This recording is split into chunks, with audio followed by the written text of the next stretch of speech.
గజం భూమి కేవలం 5,500 రూపాయలతో 135 గజాల భూమి కేవలం 7 లక్షలు మాత్రమే. నమస్తే, వెల్కమ్ టు సుమన్ టీవీ. ప్రస్తుతం మనతో పాటు బైబిల్ ఫౌండేషన్ ఫౌండర్ గాలి గంగరాజు పాస్టర్ గారు ఉన్నారు. వారితో మాట్లాడదాం. పాస్టర్ గారు నమస్తే అండి. నమస్తే అండి. Praise the Lord. Praise the Lord. చాలా సంతోషం మాట్లాడడం. ముందుగా ఇలాంటి ఇంటర్వ్యూ అయితే ఇప్పటి వరకు చేయలేదు, బట్ చాలా విషయాలు తెలుసుకోవాలనుకుంటున్నాము. మీరు రావడం చాలా సంతోషాన్ని ఇస్తుంది. మాకున్నటువంటి కొన్ని సందేహాలు, మతాన్ని, కులం ఇవన్నీ పక్కన పెట్టేస్తే గనక క్రీస్తు గురించి మాలో చాలా మంది తెలుసుకోవాలనుకుంటున్నాం. ఇందులో భాగంగా క్రిస్మస్, చిన్నప్పటి నుంచి క్రిస్మస్ హాలిడే ఉంటుంది అంతవరకే. ఒకవేళ మేము క్రిస్మస్ని అంటే క్రిస్టియానిటీలో ఉంటే, జీసస్ని బిలీవ్ చేస్తే అప్పుడు మాకు ఎలా చేస్తారు ఏంటని తెలుస్తాయి కొంతమంది ఎవరైతే ఉన్నారో.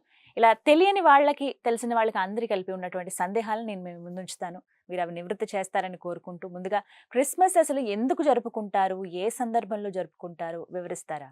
క్రిస్మస్ అన్నటువంటిది మానవాళికి విడుదల కలుగు చేశాడు క్రీస్తు తన జన్మ చేత. ఆ జాయ్ ఒక రకంగా మనం పోలి చెప్పాలంటే, ఒక మనిషి 10 ఇయర్స్ ఇంప్రిజన్మెంట్ అయ్యి రిలీజ్ అయ్యి బయటకు వస్తే ఆ మనిషికి ఎంత ఉత్సాహం ఉంటుందో అంత ఉత్సాహంతో జరుపుకునేది క్రిస్మస్ పండుగ.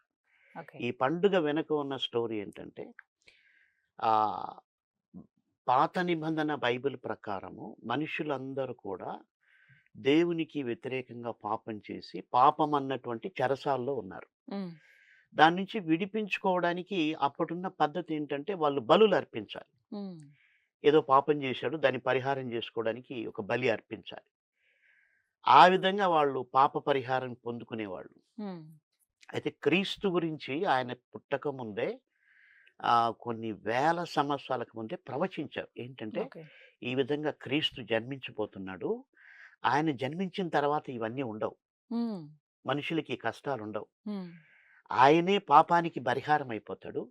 కాబట్టి ఆయన జన్మ మనుషులందరికీ ఒక సంతోషకరమైన వార్త అని ప్రవక్తలు ప్రవచించారు. క్రీస్తు జన్మించిన సందర్భంలో కూడా ఆ మాట లూకాసు వార్తలో రాయబడింది. ఏంటంటే, ఇదిగో ప్రజలందరికీ కలుగుపోవు మహాసువర్తమానమని దూత చెప్తాడు. సో ఎందుకు ప్రజలందరికీ అన్నారంటే, మానవాళంతటి కొరకు, అంటే క్రిస్టియానిటీ కొరకని ఎప్పుడు లేదు బైబిల్లో, మానవుల కొరకు ఆయన పరిహారం అయ్యాడు. దాని వెనుక కొంత మనకు అర్థం కావాలంటే, ఈ విమోచన దీని గురించి, ఏదేను తోటలో ఆదాము అవ్వలు దేవుని ఆజ్ఞను అతిక్రమించి పాపం చేశారు. చేసినప్పుడు ఆ పాపానికి పరిహారం చేయకపోతే వాళ్ళు దేవునితో మళ్ళీ యునైట్ కాలేరు. అందుకని దేవుడు ఏం చేశారంటే, ఆ పాపానికి పరిహారంగా అప్పుడే ప్రవచనం చెప్పారు. దీనికి పరిహారంగా దేవుడు నరుడుగా పుట్టి దాన్ని పరిహారం చేస్తాడని చెప్తాడు అప్పుడే. సో ఆ తర్వాత ప్రవక్తలు ప్రవచించారు. ప్రవచించిన తర్వాత ప్రభు అలాగా జన్మించాడు. సో ఆయన జన్మకు ప్రాధాన్యత ఎందుకు వచ్చిందంటే, ఆయన విమోచన చేశాడు కాబట్టి. ఇప్పుడు లేకపోతే ఆ జన్మకు అంత విలువ లేదు. ఆయన శిలువపై చనిపోయి తిరిగి లేవకపోయి ఉంటే ఆయన జన్మ సాధారణమైంది, మనుషులందరి జన్మ. కాబట్టి మొట్టమొదటి క్రిస్మస్ పండుగ గురించి తెలియాల్సినటువంటి, మీరు అడిగిన ప్రశ్న ఏంటంటే, అందరికీ తెలియాల్సింది ఏంటంటే, అది ఒక మానవుల విమోచన కొరకు ఆయన జన్మించాడు. కాబట్టి that is a celebration. So అదొక పండగలాగా మనం సెలబ్రేట్ చేసుకుంటాం. అది కారణం 25వ తారీఖున. అయితే ఇక్కడ వివిధ కార్యక్రమాలు కూడా చేస్తూ ఉంటారండి. పర్టికులర్ కొంతమంది మేము చిన్నప్పటి నుంచి చూసేవాళ్ళం కదా. క్రిస్మస్ ట్రీ అనేది అసలు చాలా చాలా ఫేమస్, అందరికీ తెలుసు. వాటికి రకరకాల లైట్స్ అండ్ అలాగే గిఫ్ట్స్ కానీ ఇవన్నీ అక్కడ కడుతూ ఉంటారు. ప్రతి ఇళ్లలో కూడా పెడుతూ ఉంటారు. చాలా మంది ఒక ఆచారంగా పెడుతూ ఉంటారు. కొంతమంది అయితే పెద్ద పెద్ద ట్రీస్, చిన్న చిన్నవి, ఇలా రకరకాలవి. క్రిస్మస్ ట్రీ అసలు ఏంటి, ఎందుకు పెడతారు ఇంట్లో? ఓకే, ఈ క్రిస్మస్ ట్రీ వెనక ఒక ఇంట్రెస్టింగ్ స్టోరీ ఉందండి. ఇప్పుడు క్రీస్తు జన్మించినప్పుడు సృష్టి అంతా పులకరించిందంట సంతోషంతో.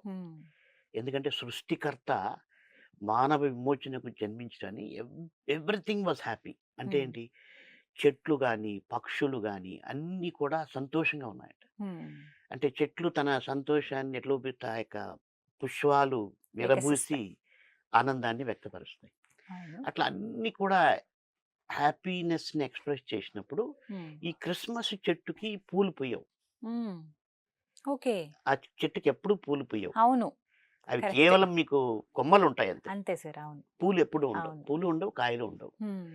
సో, అప్పుడు ఆ చెట్టు మట్టుకు తన సంతోషాన్ని వ్యక్తపరచలేకపోయింది. ఎందుకంటే దానికి కాయలు లేవు, పూలు లేవు గదా! ఓకే. ఓకే. అప్పుడు దేవదూతలు మరి ఇంత మంచి శుభ సందర్భంలో ఆ! నీవొక్కటే ఆనందంగా కనిపించట్లేదని చెప్పేసి దేవదూతలే ఆ చెట్టుని అలంకరిస్తారు. ఓకే. అనేకమైనటువంటి అలంకరణలతో ఆ చెట్టుని బ్రైట్ చేస్తారు ఓకే. లైట్స్‌తో. ఓకే. అందుకని మీరు క్రిస్మస్ ట్రీ చూస్తే చాలా అవి అలంకరించుంటారు. అవును. ఆ యొక్క అన్నీ వాటికి ఇవి లైట్స్, లేకుంటే రకరకాల రకరకాల గిఫ్ట్స్. స్టార్సు ఆ! ఇవన్నీ కూడా ఎందుకు అలంకరిస్తారంటే యూ హ్మ్. ఆల్సో ఎంజాయ్ అన్నట్టు. అంటే ఓకే. నువ్వు ఎక్స్‌ప్రెస్ చేయలేకపోతున్నావు. హ్మ్. ఇదిగో నువ్వు కూడా హ్యాపీగా ఉండని దేవదూతలు దాన్ని అలంకరించినట్టుగా దాని వెనకున్నటువంటి కథ. ఆ ట్రీ అందుకనే ఏమంటారు సార్? పేరేంటి సార్? ఆ క్రిస్మస్ ట్రీ. ఆ క్రిస్మస్ ట్రీనే అండి. వేరే పేరు లేదు అంతేనా? దానికంతే. ఓకే. ఎందుకంటే ఆ ఒక్క చెట్టే ప్రత్యేకంగా ఉంటది. అవును. ఇంక మీరు వేరేవి చూస్తే ఉండవు. కూడా అది క్రిస్మస్ ట్రీ అని మీకు తెలుసుకోవచ్చు. అవును. ఇప్పుడు మీకు సహజంగా చెట్లు చూస్తే అది ఏ చెట్టో మనకు తెలీదు. అవును. పేర్లు బట్ ఎస్పెషల్లీ క్రిస్మస్ ట్రీ అనేది ఎవ్రీబడీ కెన్ చెప్పేస్తారు. Recognise. Yes. The thing is దాని రూపం అలా ఉంటది. హ్మ్. సో క్రిస్మస్ ట్రీ ఏంటంటే again happy expressing joy at the hmm. Time of Christ birth. అంటే క్రీస్తు హ్మ్. జన్మించినప్పుడు సంతోషాన్ని అది వెలిబుచ్చలేని పరిస్థితిలో ఉన్నప్పుడు హ్మ్. దేవదూతలు దాన్ని అలంకరించారు. అది క్రిస్మస్ ట్రీ. ఓకే. అందుకని ప్రతి ఇంట్లో కూడా దాన్ని పెట్టుకుంటారు. హ్మ్. అంటే పెట్టొచ్చా అండి? ఎవ్వరైనా పెట్టొచ్చా ఎవరైనా క్రిస్మస్ ట్రీ? పెట్టొచ్చండి. హ్మ్. వీళ్ళు ఎవరైనా వాళ్ళు పెట్టొచ్చు. It is but the thing is ఆ క్రిస్మస్ ట్రీని వర్షిప్ చేయడం కాదు. హ్మ్. Remembering what God has done. Exactly. It is a symbol. ఆ చెట్టుని చూసినప్పుడు నిజమే. అంటే ప్రతి వ్యక్తి, ప్రతి జీవి, ప్రతి వృక్షము కూడా సంతోషించడానికి ప్రభు జన్మించాడు.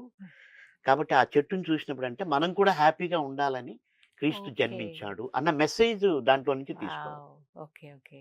అదొక్కటి తెలుసుకోవాలి అందరూ. అవును. అంటే క్రిస్మస్ ట్రీ పెట్టినప్పుడు ప్రత్యేకంగా ఆరాధనలు చేయటం ఇలాంటివేమైనా చేయాలా అండి ఇంట్లో? అట్లేం లేదండి. జస్ట్ నార్మల్‌గా. రిమెంబరింగ్ ద అంతేనా? ఇన్సిడెంట్ హ్మ్. అండ్ అప్పుడు అప్పుడు అఫ్‌కోర్స్ మీకు కూడా తెలుసు. ఎవరైనా సరే అలంకరించుకుంటే అపియరెన్స్ బాగుంటది. అవును.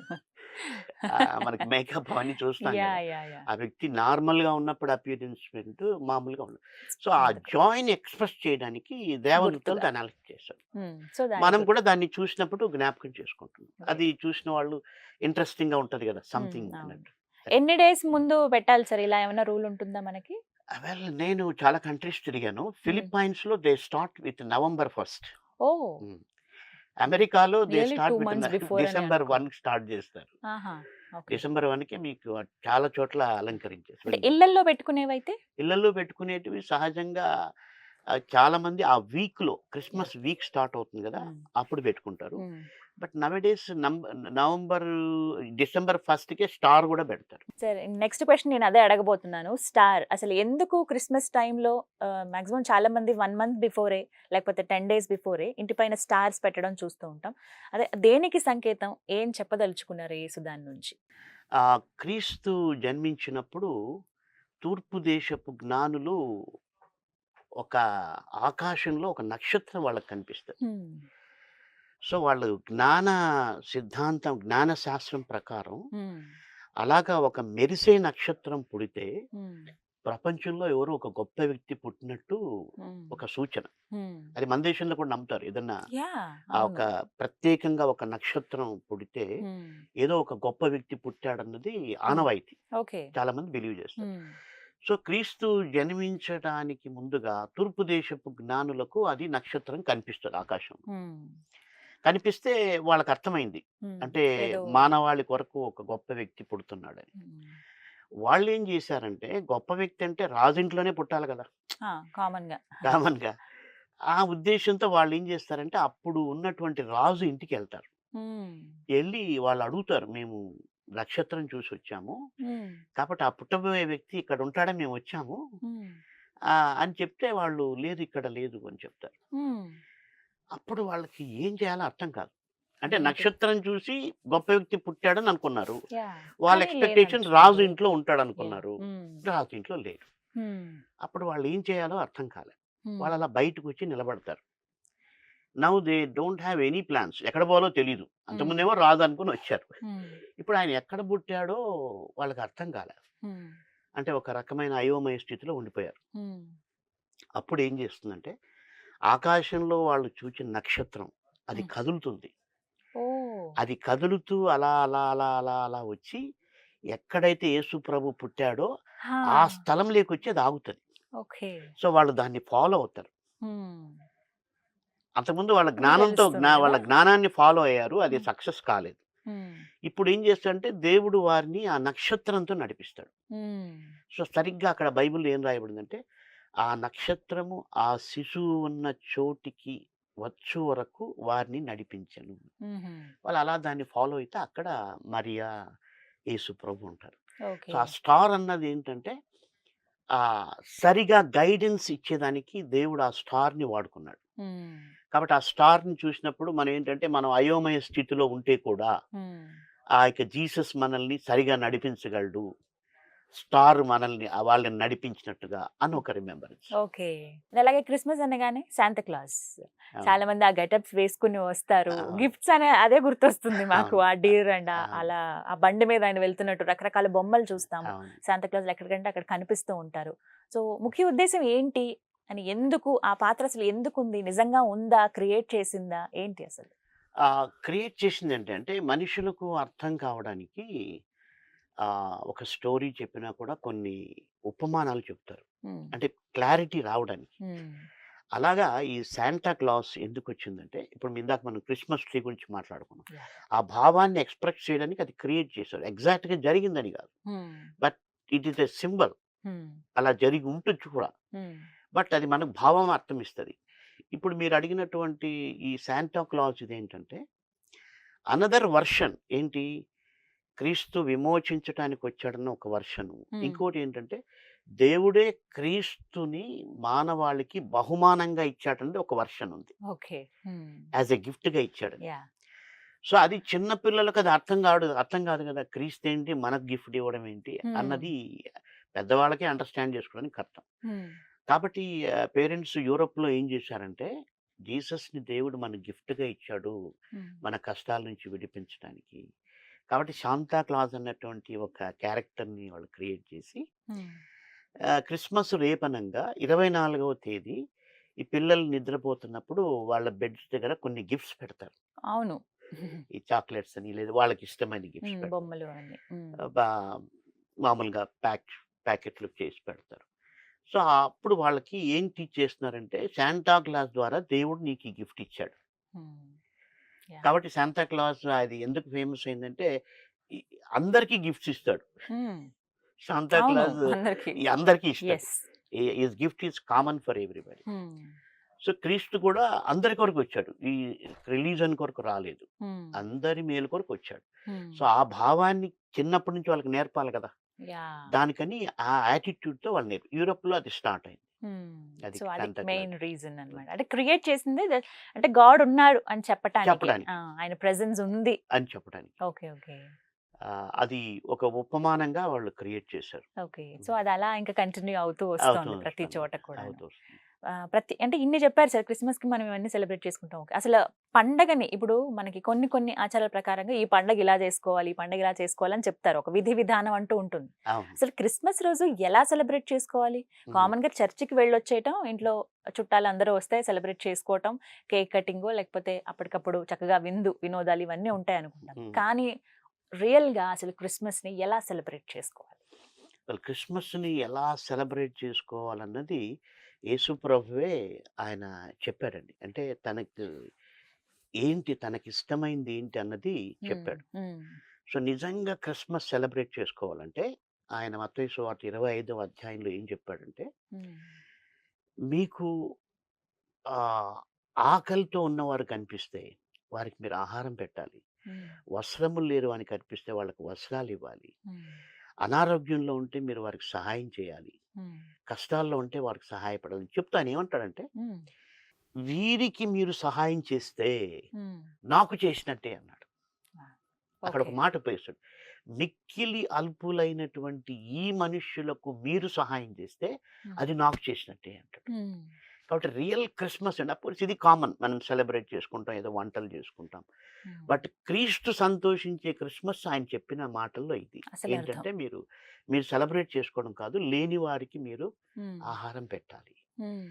అని దేవుడు అక్కడ అంటే అది అమేజింగ్ కంపారిజన్. అంటే దేవుడు ఏం కంపేర్ చేస్తున్నాడు? ఒక పేదవానితో ఆయన్ని కంపేర్ చేస్తూ, "నువ్వు అతనికి చేస్తే నాకు చేసినట్టే" అంటున్నాడు. అని చెప్తున్నారు. Yes. కాబట్టి రియల్ క్రిస్మస్ ఎలా సెలబ్రేట్ చేసుకోవాలంటే అపార్ట్ ఫ్రమ్ చర్చికెళ్ళడం, ఇంట్లో డిన్నర్ చేసుకోవడంతో పాటు ఉమ్. పేదవారికి, అన్నం లేని వారికి అన్నం పెట్టాలి. ఓకే. వస్త్రాలు లేని వారికి వస్త్రాలివ్వాలి. ఉమ్. దానికని యూజువల్లీ ఆ రోజుల్లో చాలామంది క్రిస్టియన్స్ ఏం చేస్తారంటే, ఈ పేదవాళ్ళు ఉన్న చోటుకెళ్ళి వాళ్ళకి ఆహారం పెడతాం. లాస్ట్ టైం మా చర్చ్‌లో కూడా క్రిస్మస్ రోజుని బిర్యానీ ప్యాకెట్స్ తీసుకెళ్ళి పేదలకిచ్చాం. Wow. సో మంచిదే. దట్ గాడ్ ఈజ్ ఎక్స్‌పెక్టింగ్ అది.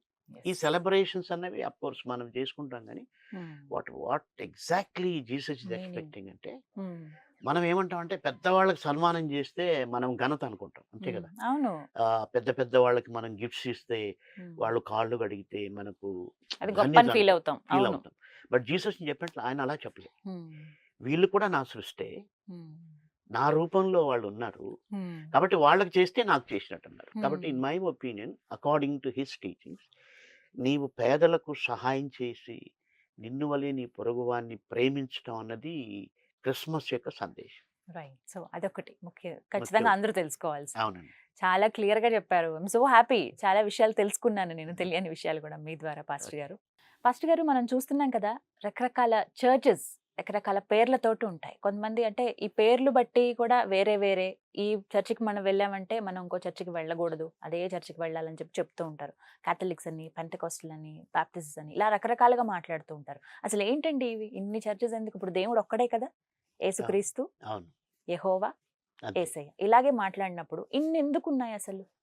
అంటే ఇది వ్యక్తులు సృష్టించినవండి, బైబిల్లో ఉన్నవి కాదు. ఉమ్. ఇప్పుడు ప్రామాణికం బైబిల్. ఉమ్. ప్రామాణికం బైబిల్. యేసు ప్రభు ఉన్న రోజుల్లో కూడా ఉమ్. ఇలాంటివి జరిగాయి. ఉమ్. ఇప్పుడు మీరు అడిగినవి జరిగాయి. ఉమ్. ఆ రోజుల్లో శాస్త్రులు, పరిసయ్యులు అన్నటువంటి వాళ్ళు ఉండేవాళ్ళు. అవును. అంటే వాళ్ళు సమాజాన్ని నడిపించేవాళ్ళు. ఉమ్. అంటే అంటే వేరే వాళ్ళని గైడ్ చేసేవాళ్ళు. ఓకే. మీరు ఇలా నడుచుకోవాలి, ఆ, ఇలా ఉండాలని వాళ్ళే గైడ్ చెప్తారు. చేసేవాళ్ళు. వాళ్ళు ఏం చేశారంటే మిస్గైడ్ చేశారు. ఎలా ఉమ్. మిస్గైడ్ చేశారంటే, దేవుడు మనుషులకు ఒక ఆజ్ఞ ఇచ్చాడు. ఏమనంటే, నీ తల్లిదండ్రుల్ని మీరు గౌరవించాలి అని ఆజ్ఞ ఇచ్చాడు. వీళ్ళేం చేశారంటే, అదంతా మనకు కష్టం, అలా చేయక్కర్లేదు, దేవుడే మిమ్మల్ని చూసుకుంటాడని ఒక మాట చెప్తే చాలని ముగించేశారు దాన్ని. ఆ, ఓకే. అంటే ఈజీ అన్నమాట అది. ఆ, అది రీప్లేస్ చేశారు. అంటే దేవుని యొక్క చెప్పిన మాట. శాసనాన్ని వీళ్ళు వీళ్ళకి అనుకూలంగా రీప్లేస్ చేశారు. ఉమ్. అలాంటి రీప్లేసెస్ ఇప్పటికీ జరుగుతున్నాయి. అంటే బైబిల్‌లో ఉన్నది ఒకటి, ఉమ్. మనుషులు దాని స్థానంలో వాళ్ళ మార్చేస్తున్నారు. కన్వీనియంట్‌గా పెట్టుకుంటున్నారు. ఉమ్. కాబట్టి అది మనుషులు సృష్టించిందే గానీ బైబిల్‌లో అయితే అది లేదు. ఇలా ఇన్ని రకాలుగా లేదు. ఉమ్. బైబిల్‌లో ఒకే రకం ఏంటంటే, ఉమ్. ఆహ్, క్రీస్తును అనుసరించాలంటే ఉమ్. ఆయన ఏమేం చెప్పాడో ఉమ్. అవన్నీ చేస్తే తప్ప ఉమ్. దైవ దృష్టిలో ఆ వ్యక్తి క్రిస్టియన్ కాదు. వాళ్ళ తరతరాలుగా క్రిస్టియన్స్‌గా ఉండవచ్చు. ఉమ్. ఒక క్రిస్టియన్ లీడర్‌గా ఎంతో పేరు ప్రఖ్యాతులు ఉండవచ్చు. ఉమ్. క్రిస్టియన్‌గా రిప్రజెంట్ చేయొచ్చు. Um. But in the sight of God, దేవుని యొక్క దృష్టిలో ఉమ్. ఏ వ్యక్తి అయితే క్రీస్తు బోధలు అనుసరిస్తాడో ఆ వ్యక్తి మాత్రమే నిజంగా క్రీస్తుని వెంబడించే వ్యక్తి. అంటే కొలమానం ఏమిటి ఒక క్రిస్టియన్ కి? కొలమానం అంటే క్రీస్తు బోధలతో వాళ్ళని టెస్ట్ చేయాలి. ఇప్పుడు నేను మీతో మాట్లాడుతున్నాను. నేను క్రిస్టియన్‌గా రిప్రజెంట్ చేసుకుంటున్నాను. నా ప్రాక్టికల్ లైఫ్‌లో నేను నా పొరుగువాన్ని ప్రేమించలేకపోతే, బీదలకు సహాయం చేయలేకపోతే, జీసస్ చెప్పినట్టుగా నడుచుకోకపోతే, you can disqualify me as a pastor. అంతే. ఎందుకంటే ఆ కొలమానం అదే సూట్ మీరు కావట్లేదు. ఎంతవరకు ఫాలో అవుతున్నారు వారిని అనేది కూడా important. అదొక్కటే కొలబద్ద. ఉమ్. కాబట్టి యేసు ప్రభువు కూడా ఒక మంచి ఉపమానం చెప్పాడు. ఆయన ఉమ్. ఏమన్నాడంటే, మీరు చెట్ల యొక్క ఫలాలను బట్టి ఆ చెట్టు యొక్క ప్రాముఖ్యత మీరు తెలుసుకోవాలి. ఉమ్. అంటే ఫ్రూట్ అంటే నా యొక్క యాటిట్యూడ్, నా క్యారెక్టర్‌ని బట్టి నన్ను మీరు బేరీజు వేయాలని చెప్పాడు. ఉమ్. ప్రభు అదే చెప్పాడు. మీ క్యారెక్టర్‌ని బట్టే ఉమ్. నన్ను మీరు రిప్రజెంట్ చేస్తారు. ఉమ్. మీరు అంటే అందుకే ప్రభు అన్నాడు, మీరు ప్రభువా ప్రభు అని పిలిచినా సరే మీరు పరలోకానికి రారు. ఉమ్. మీరు నేను ఫాలో అయ్యేది. చెప్పినట్టుగా చేసిన వ్యక్తి మాత్రమే వస్తాడని చెప్పాడు. ఉమ్. కాబట్టి మనం కొలబద్ద తీసుకోవాల్సింది బైబిల్‌లో ఉన్నటువంటి లేఖనాలు. ఉమ్. అదే టెస్ట్. ఓకే. సో దాన్ని బట్టి ఉమ్, నిజమైన క్రిస్టియన్ కొలమానం ఏంటి అంటే చెప్పొచ్చు. అంతే ఎంతవరకు జీసస్ ని చెప్పినవి ఫాలో చేస్తున్నారు అవుతున్నారు అని. అనేది మరి ఫర్ ఎగ్జాంపుల్ ఇప్పుడు నన్ను ఒక వ్యక్తి దూషించాడు అనుకుందాం. ఆ, నేను ఆ వ్యక్తిని తిరిగి దూషిస్తే నేను జీసస్ని వెంబడించినట్టు కాదు. ఆ. ఎందుకంటే జీసస్ ఏం చెప్పారంటే మిమ్మల్ని ఎవరన్నా దూషిస్తే కూడా వాళ్ళని తిరిగి దూషించవద్దు. కానీ మనిషి అన్నాక ఖచ్చితంగా ఆ కోపం ఆ పౌరుషం అనేది వస్తుంది. అవును. సో అవన్నీ ఎలా కంట్రోల్ చేసుకుంటారు? అందుకే క్రీస్తు శిలువ పైన ఎందుకు చనిపోయాడంటే, ఉమ్, లుక్ అంటు మీ, నా వైపు చూడండి, ఉమ్, నేను ఎలా జీవించాను. వాళ్ళు నా పైన ఉమ్మి వేశారు, ఉమ్. కొరడాలతో కొట్టారు, ముళ్ళ కిరీటం పెట్టారు, యా, హింసించారు, పక్కలో రెచ్చగొట్టి బల్లెం. మాట్లాడారు. ఉమ్, అయితే ఆయన ఏం ప్రేయర్ చేశాడు? వీరేం చేస్తున్నారో వీరికి తెలియదు కాబట్టి వీరిని క్షమించమని ప్రేయర్ చేశాడు. అవును, అంత పెయిన్ లో కూడా. అంత పెయిన్లో కూడా. కాబట్టి ఒక క్రిస్టియన్ కూడా సేమ్ యాటిట్యూడ్ కలిగి ఉండాలి. నేను తిరిగి రియాక్ట్ అయ్యే ఇది వస్తది. But you should look an to Christ. అదే క్రీస్తు ఇలా భరించాడు నా కొరకు. ఉమ్, అని ఒక చిన్న ఎగ్జాంపుల్ చెప్తానండి. Yeah, sure. ఆహ్, ఒక ప్రిన్సిపాల్‌ని స్టూడెంట్స్ బాగా ఆయన ఆఫీస్‌కెళ్ళి రెచ్చగొడుతున్నారు. ఉమ్, ఆయన వీళ్ళు రెచ్చగొట్టినప్పుడు జేబులో నుంచి ఒక పేపర్ తీసుకొని దాన్ని చూసి మళ్ళీ అట్లా పెట్టుకుంటున్నాడంట. ఉమ్, వీళ్ళు మళ్ళీ బాగా తిట్టినప్పుడు మళ్ళీ ఇంకోసారి ఆయన బైబిల్‌లో జేబులో నుంచి చీటీ తీసి ఓకే, చదువుకుంటున్నాడంట. ఓకే. రియాక్ట్ కాలేదు. వాళ్ళకి చాలా ఆశ్చర్యం వేసి, "ఏంటి సార్ మేము ఇంతగా మాట్లాడుతున్నా మీరు ఏం రియాక్ట్ కాకుండా మాటి మాటికి జేబులో చీటీ తీసుకుంటున్నారంటే," యా, ఓకే. అయ్యా బైబిల్‌లో యేసుప్రభు చెప్పాడు. ఒక భక్తుడు చెప్పాడు. "ఇకను జీవించేది నేను కాదు, నా ప్రభువైన యేసుక్రీస్తే" అని మా బైబిల్‌లో ఉంది. కాబట్టి నేననుకుంటే మీ పైన రియాక్ట్ అవుతాను. ఉమ్, కాబట్టి క్రీస్తు అని చదువుకుంటున్నానయ్యా అని చెప్పాడు. ఉమ్, సో అలాగే controlling క్రీస్తు himself. మాటలను జ్ఞాపకం చేసుకొని వాళ్ళ ఎమోషన్స్‌ని అణుచుకోవాలి. అప్పుడే నిజమైనటువంటి క్రీస్తును మనం రిప్రజెంట్ చేసినట్టు. సో అదొకటి. కానీ ఇప్పుడు మీరు వింటున్నారు కదండి, చాలా వరకు చర్చెస్, ఎన్ని చర్చెస్ వచ్చేస్తున్నాయో ఇదివరకు రోజుల్లో చూస్తూ ఉంటే, రకరకాల చర్చెస్, ఎంతో మంది పాస్టర్లు. బట్ ఈ పాస్టర్స్ లో కూడా చాలా మందికి యూనిటీ ఉండట్లేదు అనేది కూడా ఒక మాట వినపడుతోంది. యాజ్ అ పాస్టర్ మీ ఒపీనియన్ ఏంటి దీనిపైన? అది జరుగుతుందండి. అంటే ఆహ్, చెడు అన్నటువంటిది ఎప్పుడు కూడా ఉంటది. ఉమ్, ప్రతి రిలీజియన్‌లో ఉంటది. ఉమ్, ప్రతి ఇన్‌స్టిట్యూషన్‌లో ఉంటది. అయితే వాళ్ళు ఎందుకు అలా చెడు రియాక్ట్ అవుతున్నారంటే, క్రీస్తు బోధను సరిగా అనుసరించలేదు కాబట్టి ఆ రియాక్షన్ అలా ఉంది. ఉమ్, సింపుల్ ఆన్సర్. అంతేనా? వాళ్ళు క్రీస్తు బోధనే అనుసరిస్తే ఉమ్. ఆ విధంగా చేసే అవకాశమే లేదు కదా! ఇప్పుడు మీరు చెప్పారు లేఖనాలని, వాక్యాలని, అవును. ఇవేంటంటే ఒక్కొక్కరు ఒక్కొక్కలాగా ఎక్స్ప్లెయిన్ చేస్తూ ఉంటారు. హ్మ్. సో ఇదెందుకండి? ఇప్పుడు బైబిల్ చెప్పింది ఒకటే కదా, అవును. ఒకలాగే చెప్పింది. బట్ ఎందుకు ఒక్కొక్కరు ఒక్కొక్క విధంగా ఎక్స్ప్లెయిన్ చేస్తూ ఉన్నారు? రీజన్ ఏంటి? అంటే రీజన్ ఒకటేనండి. స్వలాభాపేక్ష. ఉమ్, అంటే సెల్ఫిష్‌గా, ఉమ్, సెల్ఫిష్ మోటివ్స్‌తో ఉన్నప్పుడు వాళ్ళకి అనుకూలంగా టీచ్ చేస్తారు. ఉమ్, ఈవెన్ ఓల్డ్ టెస్టమెంట్‌లో కూడా ఏం జరిగిందంటే, ఉమ్, ప్రజల్ని మిస్‌గైడ్ చేశారు. ఉమ్, ప్రజల్ని మిస్‌గైడ్ చేశారు. అంటే ఆ రోజుల్లో యెరూషలేముకు వెళ్ళి దేవుణ్ణి ఆరాధించేవాళ్ళు. ఉమ్, అయితే ఒకాయన వచ్చి ఏం చెప్పారంటే, "అక్కడ అక్కర్లేదు. ఉమ్. మీరు అంత దూరం పోక్కర్లేదు. ఇదిగో ఇక్కడే మనం చేసుకుందాం" అన్నాడు. ఆహా, ఆ, అది దేవుడు దాన్ని తీవ్రమైన పాపంగా పరిగణించాడు. ఓకే. యెరోబాము అన్నటువంటి వ్యక్తి ఉమ్, చేస్తాడు. ఉమ్, ఇరవై. కాబట్టి మనుషులు ఏం చేస్తున్నారంటే, యేసుక్రీస్తు యొక్క బోధ కఠినమైనదిగా ఉంది కాబట్టి, ఇలా చేస్తే మీకు సులభంగా ఉంటది. ఉమ్, అంటే యేసుప్రభు ఏం చెప్పాడు? మీరు ఏ పాపం చేయకూడదు, ఏ తప్పు చేయకూడదు. పొరపాటున చేసినా మీరు వెళ్లి క్షమాపణ అడగాలి అని యేసు చెప్పాడు. అయితే కొంతమంది స్వలాభాపేక్షతో ఏం చేస్తారంటే, మీరు మాకు డబ్బులిస్తే ఉమ్, మేము మీ కొరకు ప్రేయర్ చేస్తాము. ఆ, మీరు ఎలా ఉన్నా కూడా మీకు బ్లెస్సింగ్స్ వస్తాయని చెప్పేటువంటి వాళ్ళున్నారు. అవును, చూస్తున్నా. పబ్లిక్ ఎందుకు? అది ఇంట్రెస్ట్ కదా! అది ఉమ్, వాళ్ళకి ఈజీ వే కదా! ఉమ్, అందుకనే యేసుప్రభు ముందుగానే చెప్పాడు. ఇరుకు మార్గం అనేది ఒకటుంది. ఉమ్, విశాల మార్గం ఒకటుంది. సో, నన్ను వెంబడించేవాళ్ళు ఇరుకు మార్గంలోనే రావాలి. అంటే ఏంటి? నేను చెప్పిన బోధన అనుసరించేవాడే ఇరుకు మార్గం. దాన్ని ఉమ్, పక్కన పెట్టేసి, ఉమ్, నీ స్వార్థం కోసం నువ్వు బోధ చేస్తే, ఉమ్, అది పరలోకంలో వాళ్ళు యాక్సెప్ట్ చేయకూడదు. అందుకొరకే జడ్జిమెంట్ రోజున ఉమ్, ఒక గుంపొచ్చి జీసస్‌ని అడుగుతది. ఉమ్, జీసస్‌ని అడిగితే ఏమడుగుతారంటే, జీసస్ అంటాడు, "you are not belong to me." Um, మీరు నాకు చెందిన వాళ్ళు కాదు. ఉమ్, మీరు అక్రమం చేశారు కాబట్టి మీరు నరకానికి పొండి అన్నాడు. ఉమ్, అప్పుడు వాళ్ళంటారు, ఏంటి ప్రభా మేము మీ నామములో ఎన్ని పూజలు చేసాం, ఎన్ని ప్రార్థనలు చేసాం, ఉమ్, ఎంతమందికి మేము ఇది చేసాం, ఎంత పెద్ద చర్చ్ కట్టాము, ఉమ్, మీరేంటి మమ్మల్ని ఎరగలేదంటే అప్పుడు జీసస్ అంటాడు, మీరు అవి మీ నా నామ మహిమ కొరకు చేయలేదు, ఉమ్, మీ స్వార్థం కొరకు చేశారు, Hmm. అక్రమంగా చేశారు, ఉమ్, కాబట్టి గెట్ అవుట్ ఫ్రమ్ హియర్ అన్నట్టు. ఉమ్. అదనమాట. సో ఇలా ఉంటుంది. ఇలా ఉంటుంది, ఎండ్లో అలాగ ఉంటుంది. ఇప్పుడు వాళ్ళు హ్యాపీగా ఉండొచ్చు, బట్ దెర్ ఈజ్ ఏ తర్వాత ఖచ్చితంగా జడ్జిమెంట్ అనేది ఉంది.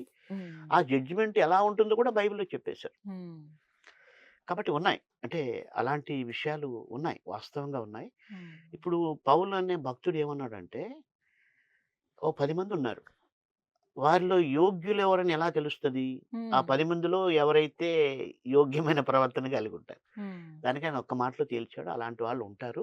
ఉమ్. But you prove yourself, అంతే. నీవు యోగ్యునిగా యోగ్యురాలుగా కనపరుచుకోమన్నాడు. అదండి.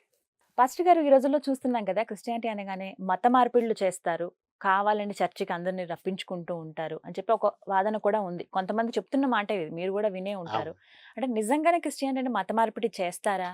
ఎందుకు వేరే మతస్థుల్ని ఇలా ఆకర్షిస్తున్నారు అనే వాళ్ళకి మీరిచ్చే సమాధానం ఏంటండి? అంటే అగైన్ బైబిలే ప్రామాణికం అండి. ఉమ్, యేసు ప్రభు ఉన్న రోజుల్లో కూడా ఉమ్, యూదులు మతాన్ని మార్పించే వాళ్ళు ఉన్నారు. అంటే ఉమ్, యూదా మతంలోకి ఉమ్, వేరే వారిని యూదా మతంలో చేర్పించేవాళ్ళు. ఉమ్, అయితే యేసు ప్రభు వాళ్ళని ఏమంటున్నారంటే, దాన్ని తీవ్రంగా ఖండించాడు. ఉమ్, మీరు మత మార్పిడి చేసి వారిని ఇంకా భ్రష్టులుగా చేస్తున్నారు, ఉమ్, కాబట్టి మత మార్పిడి కాదు, మనస్సు మారాలని జీసస్ చెప్పాడు. ఉమ్, ఇప్పుడు ఈ మత మార్పిడి గురించినటువంటి వార్తలు మనం చూసినట్టయితే ఉమ్, మనం ప్రాక్టికల్గా ఆలోచించేద్దాం. ఇప్పుడు మీ భావాలు మీకుంటాయి, ఉమ్, నా భావాలు నాకుంటాయి. Yeah. మీరు నాతో 100 గంటలు మాట్లాడినా నా భావాలు మీరు మార్చలేరు, ఉమ్. నేను మీతో మాట్లాడినా మీ భావాలు మార్చలేను. అవును. అలాంటప్పుడు మత మార్పిడి ఎలా చేస్తారండి? ఉమ్. ఇంపాసిబుల్ కదా. అయితే ఇక్కడ కొంతమంది ఒక మనిషి యొక్క మనస్థైర్యం అన్నట్టు ఉంటుంది, భావం ఉంటుంది. ఉమ్, ఆ భావాన్ని ఎవరు కూడా మార్చుకోలేరు. ఉమ్, అది ఒక రకంగా చెప్పాలంటే మనుషులు ప్రాక్టికల్‌గా ఆలోచన చేస్తే నా క్వెషన్ ఏంటంటే, అంటే మనుషులు అంత బలహీనంగా ఉంటారా అని నా ప్రశ్న. అంటే ఎవరో వచ్చి ఏదో మీరు గమనించలేదా అలా ఎప్పుడు? ఇప్పుడు ఒకంతటి వరకు వేరే దేవుణ్ణి ఆరాధించేవాళ్ళు ఇలా మళ్ళీ తర్వాత ఇప్పుడు జీసస్‌ని ప్రేయర్ చేయటం కావచ్చు, వారిని ఆరాధించటం కావచ్చు. ఇది మీరు గమనించలేదా ఇప్పటివరకు ఇన్నేళ్లలో? డబ్బు కొరకో, దేని కొరకో మతం మారిన వాళ్ళైతే నేను ఇప్పటివరకు చూడలేదండి. హ్మ్. ఎందుకు చూడలేదంటే, అలా మారేటువంటి వాళ్ళు జీసస్‌ని వెంబడించలేరు. హ్మ్. నంబర్ 1. అలాంటి వాళ్ళు జీసస్‌కి అక్కరా లేదు. హ్మ్. ఫర్ ఎగ్జాంపుల్ యోహాను సువార్తలో మీరు 6వ అధ్యాయంలో చూస్తే హ్మ్. చాలా మంది, వేల మంది జీసస్‌ని వెంబడిస్తూ ఉంటారు. అవును. జీసస్ ఒక్కసారి వెనక్కి తిరిగి హ్మ్. నన్ను వెంబడిస్తే మీరు ఇలా చేయాలని కొన్ని విషయాలు చెప్తాడు. హ్మ్. యోహాను సువార్త 6వ అధ్యాయంలో. హ్మ్. అప్పుడు అది వాళ్ళకి నచ్చలేదు. నచ్చకుండా వెళ్ళిపోతారు. అందరూ వెళ్ళిపోతారు. హ్మ్. ఎంతమంది వెళ్ళిపోతారంటే కేవలం ఈ 12 మంది మిగులుతారు శిష్యులు. హ్మ్. మిగతా అందరూ మిగిలిన వెళ్ళిపోయారు. అందరూ వెళ్ళిపోతారు. హ్మ్. అప్పుడు జీసస్ ఈ 12 మందితో కూడా అడుగుతాడు. ఏమనంటే మీరు కూడా వెళ్ళిపోతారని అడిగాడు. హ్మ్. I don't mind even if you go. హ్మ్. నాకు ఎవరు కావాలంటే నా బోధన అనుసరించేవాడు కావాలి. మనస్ఫూర్తిగా, పూర్ణాత్మతో, పూర్ణ హృదయంతో, హ్మ్. పూర్ణ వివేకంతో, పూర్ణ బలంతో నన్ను వెంబడించాలి. హ్మ్. అలాంటి కాకున్న వాళ్ళు మీరే వెళ్ళిపోమని యేసుప్రభువే చెప్పాడు. హ్మ్. కాబట్టి అలాంటి పరిస్థితుల్లో మతాన్ని మార్చడం అన్నటువంటిది మత పద్ధతిలో అనుకుంటున్నారు కానీ, హ్మ్. బైబిల్ ప్రామాణికం దృష్టితో చూస్తే అలా ఎప్పటికి కూడా జరగడానికి జీసస్ ఒప్పుకోడు. హ్మ్. అంటే ఏదో ప్రలోభానికి మతం మారితే హ్మ్. జీసస్ దాన్ని ఎప్పటికీ ఒప్పుకోడు. Yes. ఆయన ప్రేమను అర్థం చేసుకొని రుచి చూసిన వాళ్ళు ఆయన ప్రార్థన చేస్తున్నారు తప్ప, హ్మ్. ఏదో స్వలాభం కొరకు చేసినప్పుడు అది హ్మ్. జరగదు. హ్మ్. నాకు ఇలాగే ఒకసారి డిబేట్ జరిగింది. హ్మ్. డిబేట్ జరిగితే నన్ను ఇలాగే క్వెషన్ చేశారు. హ్మ్. ఆయన మాట్లాడుతూ, ఏంటండి మీరు కొంతమందికి ₹20 కూడా ఇచ్చి కన్వర్ట్ చేసేస్తున్నారట, హ్మ్. మీరు ఇలా చేయడం ధర్మమేనా? చాలా మందిని మత మార్పిడి చేస్తున్నారు అన్నాడు. హ్మ్. నేను ఏం చెప్పానంటే, అయ్యా అలా చేయమని జీసస్ చెప్పలేదు. హ్మ్. మీరు అంటున్నారు ఎవరో ₹20కి మారిపోయారని. వాళ్ళకి ₹40 ఇస్తే మళ్ళీ వాపసు వచ్చేస్తారు కదా. అంటే ఎందుకు అలా రావట్లేదు అనా? హ్మ్. కాబట్టి జీసస్‌ని నిజంగా వెంబడించే వ్యక్తి అయితే దేనికో ప్రలోభపడైతే రాడు. హ్మ్. వచ్చినా ఆ వ్యక్తి ఉండడు. హ్మ్. 100% గ్యారంటీ. ఎందుకంటే ఈ మార్గం సరళమైంది కాదు. ఏం చెప్తున్నాడు ఇరుకు జీసస్? నీ శత్రువుని ప్రేమించమంటున్నాడు, నీ పొరుగువాడిని ప్రేమించమంటున్నాడు, పేదలకు ఆస్తి అమ్మి సహాయం చేయమంటున్నాడు. ఎవరు చేస్తారు ఇవన్నీ? మత మార్పిడి చేసేవాడు చేయగలడు ఈ పనులన్నీ? చేయలేడు కదా. సో ఆ ఇరుకు మార్గంలో వెళ్ళటం చాలా కష్టం. కష్టమైంది. బట్ అలాంటి వాదనలు ఉన్నాయి, కానీ నాకు తెలిసైతే అలాంటి వాళ్ళు ఎవరు లేరు. మీరు ప్రపంచంలో, నేను almost I travelled many parts of the world. Okay. ఎక్కడ చూసినా ఎవరైనా చెప్పేది ఏంటంటే, నాకు పీస్ ఆఫ్ మైండ్ లేకుండే జీసస్ ద్వారా నాకు అది దొరికింది, నేను ఆయన్ని ప్రేర్ చేస్తున్నాను. అలాంటి మాటలే ఉంటాను. నాకు బ్యాడ్ హ్యాబిట్స్ ఉండే, నాకు అవన్నీ పోయినాయి అంటారు. అంతే తప్ప ఎవరో నాకు ఏదో ఇచ్చారు, నేను మారిపోయినని చెప్పేవాళ్ళు మీరు చూడలేదు. రకరకాలుగా వింటూ ఉంటాం. చర్చెస్ అన్నాక చాలా వరకు వాళ్ళకి వేరే కంట్రీస్ నుంచి ఫండ్స్ వస్తూ ఉంటాయి, వాటి మీదే నడుస్తూ ఉంటాయి అని చెప్తూ ఉంటారు. ఇది ఎంతవరకు నిజమండి? ప్రతి చర్చ్కి అలా ఫండ్స్ వస్తాయా? ఎక్కడి నుంచి వస్తాయి అసలు? అంటే క్రిస్టియానిటీ బిగినింగ్లో, అంటే సపోజ్ ఇండియాలో క్రిస్టియానిటీ లేదు, అలా లేనప్పుడు ఫారిన్లో ఉన్నటువంటి మిషనరీస్ వాళ్ళు మతం మార్చడానికి కాదు, కానీ క్రీస్తు యొక్క ప్రేమ సందేశం ప్రపంచానికి తెలియాలని చెప్పి మిషనరీస్ని పంపించారు. వాళ్ళు వచ్చి కూడా ఏదో మత ప్రచారం చేయలేదు, స్కూల్స్ని ఎస్టాబ్లిష్ చేశారు, హాస్పిటల్స్ని ఎస్టాబ్లిష్ చేశారు, క్రీస్తు ప్రేమ ఇలా ఉంటుందని చెప్పారు. అది బిగినింగ్ స్టేజ్. ఆ స్టేజ్లో వాళ్ళు డబ్బు అయితే ఫండ్స్ పంపించారు. ఓపెన్ ఫ్యాక్ట్ అది. అంటే ఒక పూర్ దీన్ని డెవలప్ చేయడానికి ఫండ్స్ ఇచ్చారు, దాన్ని డెవలప్ చేశారు. అది బిగినింగ్ డేస్లో జరిగింది.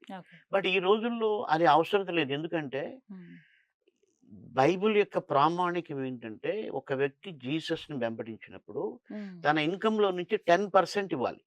ఓకే, యా, దశమ భాగం ఇవ్వాలి. మరి ఒక 100 మంది ఉంటే దశమ భాగాలు ఇస్తే ఎంత అయిపోతుంది? 10 శాలరీస్ వచ్చినట్టే కదా.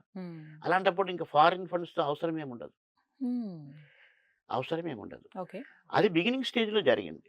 ఎందుకంటే ఇప్పుడు నేను కూడా సపోజ్ ఒక కొత్త ప్లేస్లో వెళ్ళి చేయాలనుకున్నప్పుడు మేము తప్పకుండా ఆ వ్యక్తికి మేము సపోర్ట్ చేయాలి, ఆ వ్యక్తికి అక్కడ అన్ని అవసరాలు తీర్చాలి. బట్ అక్కడ చర్చ్ ఎస్టాబ్లిష్ అయిన తర్వాత చర్చ్ వాళ్ళని సపోర్ట్ చేస్తుంది. అలాగుంటుంది. సో దశమ భాగం ఇప్పుడు మీరు మాటల్లో అన్నారు కాబట్టి, దశమ భాగం ఇవ్వడం అనేది కంపల్సరీ అని అంటారా? ఎందుకు ఈ నియమం పెట్టారు? లేకపోతే దేవుని వాక్యాన్ని మీరు ఇంకొంతమందికి చెప్పాలనుకున్నా మీరు స్పాన్సర్ చేయండి అని చెప్పి ఇలా చెప్తూ ఉంటారు కదా. సో ఇది కరెక్టా? అంటే బైబిల్లో ఈ మాట ఉందా అసలు? బైబిల్లో ఉందండి, కానీ దశమ భాగము కంటే ఇంకొక పని చేయాలి. ఒక మనిషి క్రీస్తు బోధలన్నీ అనుసరించిన తర్వాత వచ్చేది ఈ విషయం. అంతేగాని నువ్వు క్రీస్తు చెప్పినట్టు నడుచుకోకుండా నువ్వు దశమ భాగం ఇచ్చినా, మీ మొత్తం డబ్బంతా ఇచ్చినా దేవుడు యాక్సెప్ట్ చేయడు. సో దశమ భాగం అన్నటువంటిది ఒక 10వ ప్రిన్సిపల్ అనుకుందాం. జీసస్ చెప్పినవన్నీ చేస్తూ ఇది చేయాలి. అలా చేయనప్పుడు అసలు దశమ భాగం అనే క్వశ్చనే రాదు. ఫర్ ఎగ్జాంపుల్ మత్తయి సువార్తలో యేసుప్రభు ఏమన్నాడంటే, అక్కడ ఒక ఆఫరింగ్ బాక్స్ ఉంటుంది, అంటే డబ్బులు కానుకలు వేయడానికి. అది ప్రతి చర్చిలో ఉంటుంది, ఈవెన్ టెంపుల్స్లో కూడా ఉంటుంది. అంటే వాళ్ళకి ఇష్టమైన వాళ్ళు దాంట్లో వేస్తుంటారు. అయితే జీసస్ ఏమన్నాడంటే, మీరు ఎవరికైనా అన్యాయం చేసుంటే, ఎవరి మనసైనా నొప్పించి ఉంటే మీరు వచ్చి ఈ కానుకలో వేయొద్దు. నీ దశమ భాగం వద్దు, నీ డబ్బులు అసలు వద్దు. ఫస్ట్ అది పక్కన పెట్టి నువ్వు ఎవరినైతే బాధ పెట్టావో వారిని నీవు వెళ్ళి క్షమాపణ అడిగి వారి ప్రాబ్లం రెక్టిఫై చేసి ఆ తర్వాత వచ్చి ఈ కానుక వేయమన్నాడు. కాబట్టి ఇప్పుడు ప్రయారిటీ ఏంటి? క్రీస్తు చెప్పినట్టు నడుచుకోవటం. దశమ భాగం అనేది it is the least thing. But కొంతమంది స్వార్థంతో చేసేవాళ్ళు ఉన్నారు. ఏంటి, మీ దశమ భాగాలు కావాలి, దశమ భాగాలు ఇస్తే దేవుడు మిమ్మల్ని బ్లెస్ చేస్తాడు. అది క్రైస్ట్ టీచింగ్ కాదు. ఇక్కడ చాలా మంది అపోజ్ చేస్తారు. తప్పకుండా అపోజ్ చేస్తారు. చాలా మంది కాదు, జీససే అపోజ్ చేశాడు. ఆయన అన్నాడు, డోంట్ పుట్ ఇట్, దీంట్లో వేయొద్దు నువ్వు, I'm not going to accept it. ఎందుకు? నీ లైఫ్ సరిగా లేనప్పుడు నీ ఆఫరింగ్ నాకు అక్కర్లేదు అన్నాడు. జీసస్ అపోజ్ చేశాడు.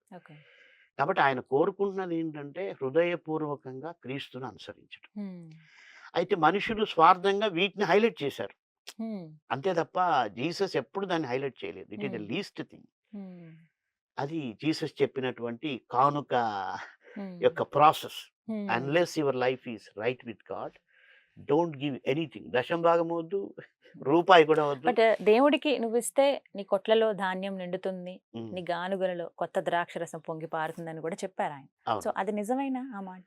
వెల్, మీరు అడిగినటువంటి ఈ మాట సామెతల గ్రంథం 3వ అధ్యాయంలో ఉమ్, ఆ 10వ వచనంలో స్టార్ట్ అవుతుంది. ఉమ్, 10వ వచనం ఉమ్. 10వ వచనంలో స్టార్ట్ అవుతుంది. కానీ దీనికి ముందు చాలా విషయాలు చెప్పాడు. Yes. ఏం చెప్పాడంటే, ఫర్ ఎగ్జాంపుల్, నీ దృష్టికి నువ్వు జ్ఞాని అనుకోవద్దు, ఉమ్. దేవుని యందు భయభక్తులు కలిగి చెడుతనము విడిచిపెట్టుము హా, అన్నాడు. ఇందాక మీరు చెప్పిన మాట. ఎస్. సామెతలు ఇది ఉంటుంది. దీని తర్వాత అది వచ్చింది. ఏంటి? నువ్వు నీ కొట్టలో ధాన్యం సమృద్ధిగా ఉంటుంది, నీ గానుగలో నూనె పొర్లి పారుతుంది, నువ్వు దశం భాగం ఇస్తుంది, అక్కడ వస్తుంది అది. బట్ దానికంటే ముందుగా ఇది చెప్పాడు, నువ్వు చెడుతనం వదిలిపెట్టాలి. మనం చాలాసార్లు ఇదే పట్టుకుంటాం. ఇప్పుడు సేమ్ కాన్సెప్ట్ ఒకటి ఉందండి. జీసస్ కొండ మీద ప్రసంగం చేశాడు. ఇట్ ఈస్ ఏ ఫేమస్, అంటే అటే స్ట్రెచ్గా ఆయన చేసిన లాంగెస్ట్ సర్మన్ అది. ఆయన చెప్పిన బోధల్లో అటే స్ట్రెచ్గా కంటిన్యూస్గా మాట్లాడింది ఏంటంటే, మత్తయి సువార్త 5వ అధ్యాయము, 6వ అధ్యాయము, 7వ అధ్యాయము ఒకేసారి బోధించాడు ఆయన. దానికి ఎగ్జాంపుల్ అంటే, ఆయన ఆ కొండ ఎక్కి కూర్చుండగా అని స్టార్ట్ అవుతుంది 5వ అధ్యాయం. 7వ అధ్యాయం చివరి తర్వాత 8వ అధ్యాయంలో ఆయన కొండ దిగి వచ్చినప్పుడు అని ఉంటుంది. అంటే ఎంటైర్ 3 చాప్టర్స్ ఒకేసారి బోధించాడు. ఓకే. సో అగైన్ మీరు అడిగిన క్వశ్చనే, 7వ అధ్యాయంలో అడుగుడి మీకు ఇవ్వబడును అని ఉంటుంది. సో చాలా మంది ఏం చెప్తారంటే, దేవుడు అడగమన్నాడు, నాకు ఇష్టం వచ్చింది అడగచ్చు అంటారు. కానీ ఈ అడుగుడి మీకు ఇవ్వబడునని చెప్పడానికి ముందుగా యేసు ప్రభు దాదాపు ఈ 3 చాప్టర్స్లో 111 వచనాలు ఉంటాయండి. సో ఈ అడుగుడి మీకు ఇవ్వబడునని చెప్పడానికి ముందుగా దాదాపు 80 వచనాలు ఉన్నాయి. సో ఆ 80 వచనాలు వదిలిపెట్టేసి మీరు ఇక్కడ వచ్చి అదొక్కటే అడిగితే పట్టుకున్నారు. How it is applicable? అంతకుముందు చెప్పాడు జీసస్ 5వ అధ్యాయంలో చెప్పాడు, మీ శత్రువులను కూడా మీరు ప్రేమించాలన్నాడు. తండ్రి సృష్టికర్త చెడ్డవారి మీద మంచివారి మీద కూడా వాన కురిపిస్తున్నాడు, వెలుతురు ఇస్తున్నాడు. వీళ్ళు చెడ్డవారని వారికి వెలుతురు దక్కకుండా చేయట్లే జీసస్ టీచ్ చేస్తూ. కాబట్టి మీరు ప్రతి వారికి మేలు చేయాలని చెప్పాడు. నువ్వు అవన్నీ వదిలిపెట్టేసేసి 7వ అధ్యాయంకి వచ్చి అడుగుడి మీకు ఇవ్వండి అంటే ఎలా ఉంటుంది? మీరు అడిగింది కూడా దశం భాగం, ఎస్ అది ఉంది, కానీ దానికి ముందు చేయాల్సినవి చాలా ఉన్నాయి. అది పర్ఫెక్ట్ గా ఫాలో అవుతూ అది చేయాలి. అప్పుడు మీరు లేకపోతే ఇచ్చిన నువ్వు ఒక అసలే ఉపయోగం వద్దన్నాడు. ఉంటుంది. అసలు దశం భాగం కదా, ఒక్క రూపాయి కూడా వద్దన్నాడు. ఎస్. అండ్ అలాగే చర్చెస్ దగ్గర అండ్ బైబిల్లో ఉన్న మాటే, నా మందిరాన్ని మీరు ఒక వ్యాపార స్థలంగా మార్చేశారు, ఇది ఎంత మాత్రం కరెక్ట్ కాదు అంటూ అక్కడ అమ్ముతున్న వాళ్ళు అందరిని చెదరగొట్టిన పరిస్థితి మనం చూస్తాం ఒక అవును. అధ్యాయంలో. కానీ ఇప్పుడు చూస్తున్నాం కదండి, చాలా చర్చెస్లో బుక్స్ సేల్ చేస్తారు, దేవుడికి సంబంధించిందే కావచ్చు, బైబిల్స్ కానీ రకరకాలుగా ఫుడ్ కానీ ఫుడ్ కౌంటర్స్ ఉంటాయి. అండ్ అలాగే కీ చైన్స్ అని దేవుడి వాక్యాలతో ఉన్నటువంటి అంటే వచనాలతో ఉన్నటువంటి ఆ హోర్డింగ్స్ కానీ క్లాక్స్ కానీ ఇలా రకరకాలుగా అన్ని అక్కడ వ్యాపార స్థలంగానే మార్చేశారు చాలా మంది. అవును. ఇది ఎంతవరకు కరెక్ట్ అంటారు? ఇది యాక్సెప్టబుల్? బైబిల్ అదే చెప్పిందా? లేదండి, మీరు చెప్పిన ఇష్యూ మత్తయి సువార్త 21వ అధ్యాయంలో ఉంటుంది. ఆ అధ్యాయంలో జీసస్ టెంపుల్లోకి వెళ్తే ఆ టెంపుల్లో గువ్వలు అమ్మేవాళ్ళు, పక్షులు అమ్మేవాళ్ళు, రకరకాల వ్యాపారాలు జరుగుతూ ఉంటాయి. యేసు ప్రభువు బైబిల్లో కోప్పడిన సందర్భాల్లో ఇది మెయిన్ సందర్భం. ఆయన కోపగించి మాట్లాడింది. అప్పుడు ఆయన కోపంతో అవి తోసేశాడంట, టేబుల్స్, వాళ్ళు పెట్టి అమ్ముతున్న టేబుల్స్. అంటే ఆయన ఎంత ఎమోషనల్ ఫీల్ అయి ఉంటాడు. ఆయనకి అది ఇష్టం లేదు కాబట్టి అవి తోసేశాడు. నీ దేవుని మందిరాన్ని మీరు వ్యాపార పిల్లగా చేయొద్దు, ఇది సమస్త జనులకు ప్రార్థనా మందిరం అని చెప్పాడు. సో అది ఖచ్చితంగా అది ప్రామాణికం. ఎక్కడ మందిరంలో వ్యాపారం చేసినా దేవుడు దాన్ని యాక్సెప్ట్ చేయడు. అంటే యేసుప్రభు ఒక మాట చెప్పాడు, మీరు ఉచితంగా పొందారు కాబట్టి మీరు ఉచితంగా ఇవ్వండి. వ్యాపారం అనేది మీరు ఎక్కడ చేసుకోవచ్చు? బుక్ షాప్లో చేసుకోవచ్చు, ప్రత్యేక స్థలాలు ఉన్నాయి, వాటిలో మీరు చేసుకోవచ్చు. కానీ మందిరం అన్నది it is exclusively for prayer అన్న విషయం అది ప్రభు చెప్పాడు. కాబట్టి అలా చేయడం అన్నది బైబిల్ యాక్సెప్ట్ చేయదు. యాక్సెప్ట్ చెయ్యదు. కానీ ఇప్పుడు చూస్తున్నారు కదా సార్, చాలా వరకు అదేనండి, మనుషుల స్వార్థం అన్నది ఏం చేసిందంటే దేవుని యొక్క వాక్యాన్ని పక్కన పెట్టేసిందండి. పక్కన పెట్టేసి ఇలా చేయొచ్చు అన్నటువంటి ఒక సాంప్రదాయాన్ని తీసుకొని వచ్చారు. ఎందుకంటే అది లాభకరంగా ఉంది మనుషులకు. అంటే ఇక్కడనే కాదు, ప్రతి చోట వేరే మతాల్లో కూడా ఇలా ఉన్నా, ఉమ్, అంటే ఇక్కడ మెయిన్ అడగాలనుకున్నది ఏంటంటే, ఇక్కడ చెప్పడం కూడా ఒక మాట చెప్తున్నారండి. ఏవైతే ఈ మనీ వస్తున్నాయో మేము మంచికే వాడుతున్నాము, um, using for good purpose only, um. పేదలకు ఇవ్వడానికి ఇలా వాడుతున్నాం అని అంటున్నారు. అది ఎంతవరకు కరెక్ట్? అలా వాడుతున్నాం అని చెప్తున్నారు, దేవుడు అలా దాన్ని వాడదామని. యాక్సెప్ట్ చేయనండి, అయినా కూడా చేయటండి. మీరు పేదలకు ఇచ్చినా చేయరు, ఎవరికి ఇచ్చినా చేయరు. ఎందుకంటే ఆయన ఆజ్ఞను అతిక్రమించి నేనేదో చేస్తానంటే, ఇప్పుడు నేను ఒక బిజినెస్ చేస్తుంటాను అనుకోండి, నా దగ్గర పనిచేసేవాళ్ళు దాంట్లో డబ్బులు కొట్టేసి పేదలకు ఇస్తాను, నేను ఎట్లా యాక్సెప్ట్ చేస్తాను చెప్పండి? ఎవరు Yes, యాక్సెప్ట్ చేయరు అలాగే కదా. ఉందా ఈ మాట? అంతే కదా. దేవుని పర్పస్ ఏంటో అది ఫుల్ఫిల్ చేయకుండా మీరు మీ స్వార్థం కొరకు పేదల కొరకు చేస్తామంటే దేవుడు యాక్సెప్ట్ చేయడు కదా. అందుకని బైబిల్ ఏం చెప్తుందంటే, మనుషులు స్వార్థంతో చేసే దాన ధర్మాలు కూడా దేవుడు అంగీకరించంటది. అంటే ఒక మనిషి 100 మందికి అన్యాయం చేసి 10 మందికి భోజనం పెట్టి నేను దానం చేశాను, దేవుడు యాక్సెప్ట్ చేయడు. నువ్వు 10 మందికి భోజనం పెట్టకపోయినా నువ్వు న్యాయంగా బ్రతికే దేవుడు కోరుతున్నాడు. కదా. అందుకని ఒక మాట చెప్పాడండి, అద్భుతమైన మాట ఉంది ఏంటంటే, నీతి న్యాయములను అనుసరించుట బలులు అర్పించుట కంటే యెహోవాకు ఇష్టము అంటాడు. అంటే నీవిచ్చే డబ్బు కాదు, నీవిచ్చే అర్పణ కాదు, కానీ నీవు దేవుని యొక్క నీతిని న్యాయాన్ని అనుసరిస్తేనే ఆయన సంతోషిస్తాడండి. అయితే ఇలాంటివి జరుగుతున్నాయి, వాస్తవమే మీరు చెప్పింది జరుగుతున్నాయి. But God will not accept, they are not approved by God. అది తెలుసుకోవాలి. అందుకే అన్నాడు ప్రభు, అక్రమం చేయి వాళ్ళరా మీరు వెళ్ళిపోండి అన్నాడు. వేరే మతస్థులు చర్చెస్ కి వెళ్ళొచ్చా అండి? అసలు యాక్సెప్ట్ చేస్తారా? యాక్చువల్గా చర్చు యేసుప్రభు అందా మీరు ఇందాక అన్నట్టే మత్తయి 21లో సమస్త జనులకు ప్రార్థనా మందిరం అన్నాడు. అవును. కాబట్టి ఎవరైనా కూడా చర్చికి వెళ్ళొచ్చు. కాకపోతే కొంతమంది మేము వెళ్ళొచ్చో వెళ్ళకూడదో అన్నటువంటి భావన ఉంటుంది, వెళితే మేము ఏమేం చేయాలో అన్నటువంటి ఇది ఉంటుంది. But church is open to everybody, ఎవరైనా వెళ్ళొచ్చు. దానికి రిస్ట్రిక్షన్స్ ఏమి లేవు, నో రిస్ట్రిక్షన్స్. యేసుప్రభు యొక్క నిర్వచనం అది, ఎవరైనా వచ్చి ప్రేయర్ చేసుకోవచ్చు నా సన్నిధిలో అన్నాడు. రిస్ట్రిక్షన్స్ ఏం లేవు, అలాంటివి ఏమి లేవు అని అంటారు. అందుకని క్రిస్మస్ లో రోజున మనం చూస్తాం చాలా మంది ఆ రోజుల్లో చర్చెస్ కి వస్తారు, వేల మంది వస్తారు. ఎందుకంటే అదొక అభిమానం, ప్రేమ. అక్కడ రిస్ట్రిక్షన్స్ ఏం లేవు. అసలు ఏం చేస్తారు అని, ఏం చూద్దామని. చెప్తారు ఆ రోజు అని చూడ్డానికైనా చాలా మంది వస్తూ ఉంటారండి. రైట్. ఓ మై గాడ్, చాలా చాలా డౌట్స్ క్లియర్ అయిపోయాయి పాస్టర్ గారు. Thanks thank you so much. దేవుని కృపే ఖచ్చితంగా ఇలా తెలుసుకోవాలని రాసిపెట్టుందేమో, అందుకని ఎలా జరిగింది మంచిదండి. ఆయన ద్వారా. అంటే మీ ద్వారా వారి గురించి మరిన్ని విషయాలు, మాకు తెలియని విషయాలు తెలియజేశారు. థ్యాంక్ యూ సో మచ్ అండి. Very nice meeting. థ్యాంక్స్ అండి, ప్రైజ్ మీరు మంచి ప్రశ్నలు అడిగారు. ఐ హోప్ ఈ ప్రోగ్రామ్ అందరికీ ఉపయోగపడుతుందని నేను నమ్ముతున్నాను. థ్యాంక్ యూ అండి. నమస్తే. నమస్తే.